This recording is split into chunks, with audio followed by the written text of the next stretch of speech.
ইয়াবা পাইছি আপনার কাছে। না ভাই, আমার কাছে কিছুই পায় নাই। কেন? পুলিশ তো বলছে। ভাই আমি যার সঙ্গ। কার সঙ্গ? ভাই আমি ঘুরতে বের হয়েছি। হ্যাঁ তো ইয়াবা কার কাছে পাইছে তাহলে? গাড়িতে পাইছে। এই গাড়ি কার? আপনি তো ছিলেন একসাথে। আমি তার সঙ্গ, আমার কি দোষ? আচ্ছা আপনার নাম কি? আবার নাম বলা লাগবে? বাড়ি কোথায় তাও বলা লাগবে? সুন্দর করে তাকান তো, ভিডিও করি। আর বলেন বাড়ি কোথায়? ঢাকা মিরপুর। ঢাকা মিরপুর। বাবার নাম কি?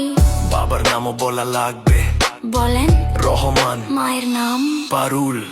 এই ব্যবসা কতদিন করেন? এই আজ থেকে শুরু। আজকে থেকে শুরু, আর কতদিন চলবে? যতদিন এই থানা থাকবে, আমাদের মতো মানুষ থাকবে, ততদিন ব্যবসা চলবে। শোনেন একটা কথা বলি, আমি জাস্ট ওর ফ্রেন্ড, তাই বইলা আমি থানায় পাড়া দিছি। আমি একজন আর্টিস্ট, ও আমার ডান্সার, আমার সবকিছু আছে।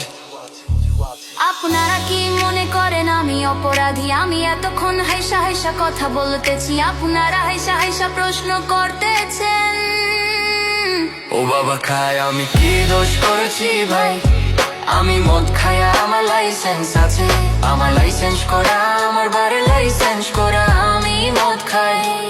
ও বাবা খাই, আমি কি দোষ করেছি ভাই? আমি মদ খাই, আমার লাইসেন্স আছে।